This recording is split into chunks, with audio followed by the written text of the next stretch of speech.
Hi, I am Martijn and welcome in Korea. This is Seoul. In this travel guide, you see the best things to do and see. With beautiful palaces and temples, a serene secret garden, to unique and old markets, great viewing points, to everything in between. Let's start the Seoul travel guide with the Gyeongbokgung. It's the largest of 5 grand palaces built by the Joseon dynasty in the late 14th century. It was Korea's longest-lasting dynasty, shaping its culture, governance and identity. Despite external invasions and internal strife, it laid the foundation for modern Korean traditions and values. It features beautiful Korean architecture and there are different buildings, lush gardens, and when you are lucky, you can see the changing of the guards daily.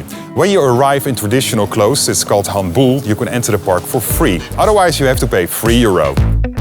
On the palace grounds, you will also find a National Palace Museum and a National Folk Museum. Both museums offer a deeper insight in Korean history and culture, and you can visit it completely free of charge. Behind the palace, the Blue House is located. It formerly served as the office and official residence of the President of South Korea. In 2022, the president moved out and opened it to the public. The name Blue House comes from its distinctive blue-tiled roof. The complex is free to visit and you can make a reservation in advance to skip the line, and you can use the link in the description under this video. In a moment I will show you a cool district which is famous for a popular song you definitely know, modern architecture and an old, well-preserved village. But first, a building you can see all over the city, and that's the Namsan Tower, also known as the Seoul Tower. It's located on top of the Namsan Hill, and over there you have a great view around the city. You can get here by hiking or a cable car, and the return ticket costs around €10. Hiking is popular during the spring cherry blossom season. As you can see, it's not now, it's normally at the beginning of April. One of the highlights is the Locks of Love fence, where couples attach padlocks as a symbol of their love. The observatory decks offer a breathtaking view around Seoul, and an adult ticket costs around €15. And welcome to the future. This is an architectural marvel in the city, the Dongdaemun Design Plaza. It was designed by Zaha Hadid, and inside you will find shops, restaurants and also some exhibitions. The building concept is metonymic landscape, blending the past, present and the future of this area. Its striking facade is composed of 45,000 aluminum panels, each uniquely shaped, giving it an ultra-modern and dynamic appearance. And 500 meters from this place you will find the Dongdaemun Market. It's well known for the fashion, textiles and the bustling nightlife. This place transforms into a vibrant culinary hub in the evening, offering a diverse array of traditional Korean street foods. While many vendors may not speak English, the universal language of food prevails. Here in Seoul is a neighborhood you absolutely know from a song, Gangnam Style. There's even a statue for it, and it's quite funny because the singer of the song, Psy, made a lot of fun about the district. It's an upscale neighborhood with a lot of entertainment options, high-end restaurants and shops and stylish cafes. It is now one of Seoul's most affluent districts. Until the 1970s, it was mostly farmland, dotted with rice paddies. Its transformation began with government-led development projects, turning it into a hub for commerce, luxury and innovation. The 1988 Seoul Olympics further accelerated its growth, established Gangnam as a symbol of modernity. One of the most visited places in Gangnam to take pictures is the Starfield Library. Opened in 2017, the library features towering bookshelves that stretch up to 13 meters, housing over 50,000 books and magazines.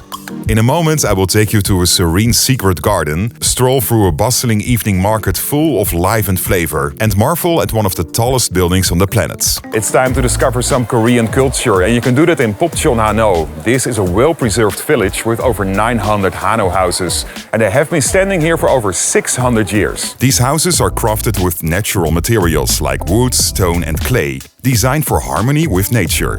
The curved tiled roofs provide insulation, while underfloor heating keeps the interiors cozy during winters. My advice is to walk around and to take beautiful pictures with all the people around you, but always respect the privacy of the people who still live here, so it's not allowed to enter the village after 5 p.m. and before 10 a.m. and on Sundays. Otherwise you get a penalty from this sheriff, and you don't want it. Another palace you can visit is the Changdeokgung. It was built in 1405, and it is a prime example of traditional Korean palace architecture, emphasizing harmony with its natural surroundings. It served as a secondary palace for the Joseon dynasty, but it became a principal royal residence. Within the palace grounds, you will find the secret garden. It's a well-preserved, beautiful natural oasis. You can only visit the garden with a tour, and it's quite difficult to get tickets because they only release 100 tickets per tour, 50 online 6 days in advance and the other 50 on the day of the tour in the park.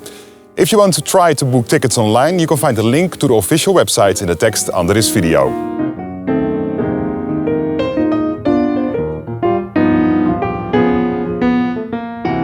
A perfect way to explore the city is to walk along an 11-kilometer-long stream in the city center. In 2005 it was reopened to the public to improve the environment and also the historical aspect. And it was quite expensive, the renovation, over 300 million. Wow, was that a sound effect? I do it again. 300 million. Cool. This is Myeong-dong, and well known as a bustling commercial district, renowned for its vibrant mix of shopping, dining and entertainment. Historically, it served as a residential area, but it evolved into a key hub for fashion and culture in the 20th century. As the sun sets, the streets of Myeong-dong come alive with rows of food stalls and vendors, offering a variety of local and international delights at the Myeong-dong Night Market. In a moment, we will marvel at colorful temples, discover Korea's oldest permanent market, explore the finest museums, and stroll through the best green spaces. It's time to go sky high to the Lotte World Tower, and that's one of the highest buildings on the planet with 555 meters. Inside you will find a shopping mall, an aquarium, a theme park and also restaurants. But the most famous attraction is the observation deck on floor 117.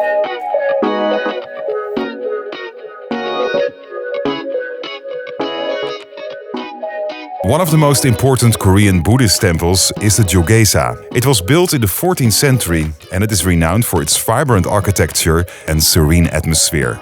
The temple's centerpiece is the Gyeongbokgung Hall, home to 3 grand Buddha statues representing past, present and the future.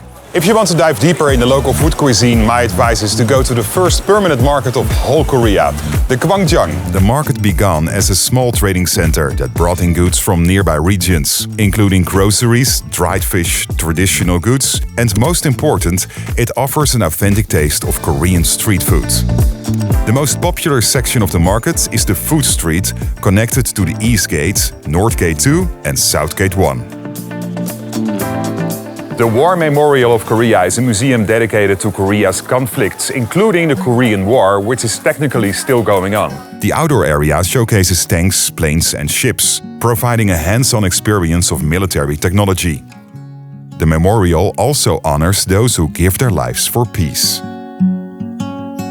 Combining education and reflection, it's a powerful destination to learn more about Korea's struggles, sacrifices, and enduring hope for a peaceful future. On the other side of this park, you will find the largest museum of whole Korea, the National Museum of Korea. It's dedicated to history, art and culture, with a wide collection of artifacts and also contemporary art.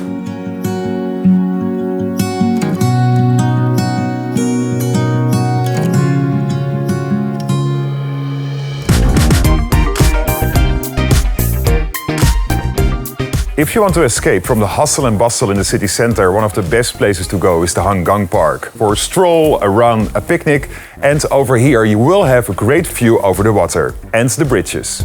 And when you are interested, over here you can also book a river cruise. And this is the Seoul Forest, which is one of the city's largest green spaces, perfect for a relaxing day out. With walking paths, and for example, beautiful gardens with art.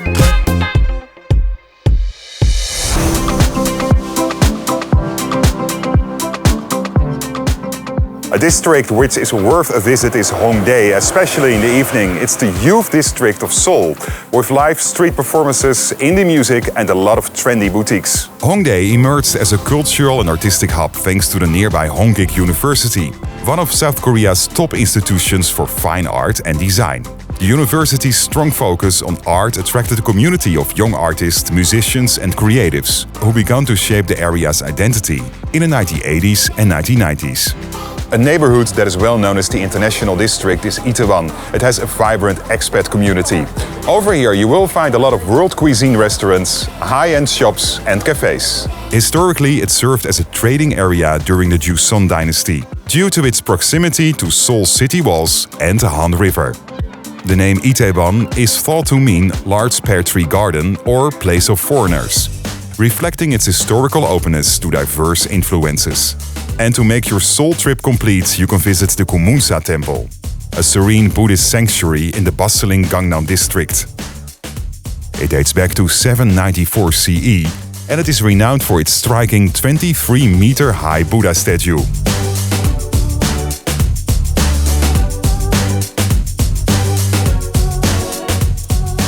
What's the best time to visit Seoul? I think between May and September. May and June can be warm, while July and August can be rainy.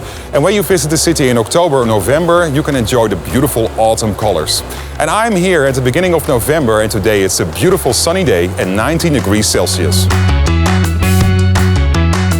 Seoul is served by two airports, and Incheon is the biggest, but located around 50 to 70 kilometers outside the city center.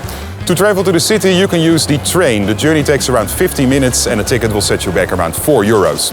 Of course, there is a bus service and you can grab a taxi. It's more expensive, between 30 and 60 euros. The other airport is Gimpo, located closer to the city, only 16 kilometers. And from there you can travel to the city by metro, like 5 or 9. Also a train service. The journey takes around 20 minutes, or a taxi, and you pay for one way between 14 and 21 euros. Please give a thumbs up, thank you so much when you like this Seoul travel guide. And if you don't want to miss new episodes, just subscribe on my channel. It's totally free and it enriches your view on the whole world. Tot ziens, ciao, hasta luego.